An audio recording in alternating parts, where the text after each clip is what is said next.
தமிழ்நாட்டில் ஹிந்தியை திணிக்கும் ஒன்றிய அரசின் முயற்சி ஒருபோதும் நிறைவேறாது என திமுக மக்களவை உறுப்பினர் ராசா உறுதிபட தெரிவித்துள்ளார்.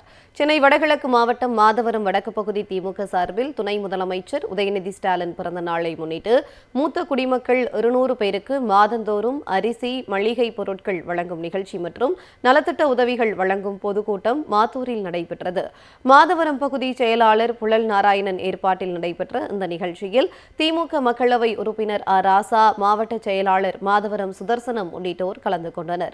50 பெண்களுக்கு தையல் இயந்திரம், 10 மாற்றுத்திறனாளிகளுக்கு 3 சக்கர வாகனம் மற்றும் 1500 பெண்களுக்கு சேலை உள்ளிட்ட நலத்திட்ட உதவிகளை ராசா வழங்கினார்.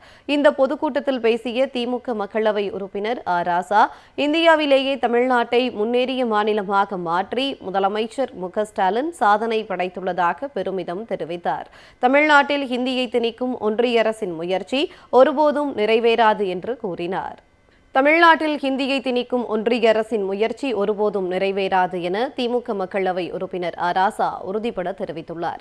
சென்னை வடகிழக்கு மாவட்டம் மாதவரம் வடக்கு பகுதி திமுக சார்பில் துணை முதலமைச்சர் உதயநிதி ஸ்டாலின் பிறந்த நாளை முன்னிட்டு மூத்த குடிமக்கள் 200 பேருக்கு மாதந்தோறும் அரிசி, மளிகை பொருட்கள் வழங்கும் நிகழ்ச்சி மற்றும் நலத்திட்ட உதவிகள் வழங்கும் பொதுக்கூட்டம் மாத்தூரில் நடைபெற்றது.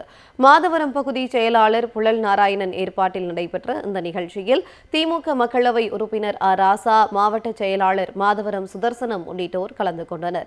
50 பெண்களுக்கு தையல் இயந்திரம், 10 மாற்றுத்திறனாளிகளுக்கு 3 சக்கர வாகனம் மற்றும் 1500 பெண்களுக்கு சேலை உள்ளிட்ட நலத்திட்ட உதவிகளை ராசா வழங்கினார். இந்த பொதுக்கூட்டத்தில் பேசிய திமுக மக்களவை உறுப்பினர் ராசா, இந்தியாவிலேயே தமிழ்நாட்டை முன்னேறிய மாநிலமாக மாற்றி முதலமைச்சர் ஸ்டாலின் சாதனை படைத்துள்ளதாக பெருமிதம் தெரிவித்தார். தமிழ்நாட்டில் ஹிந்தியை திணிக்கும் ஒன்றிய அரசின் முயற்சி ஒருபோதும் நிறைவேறாது என்று கூறினார்.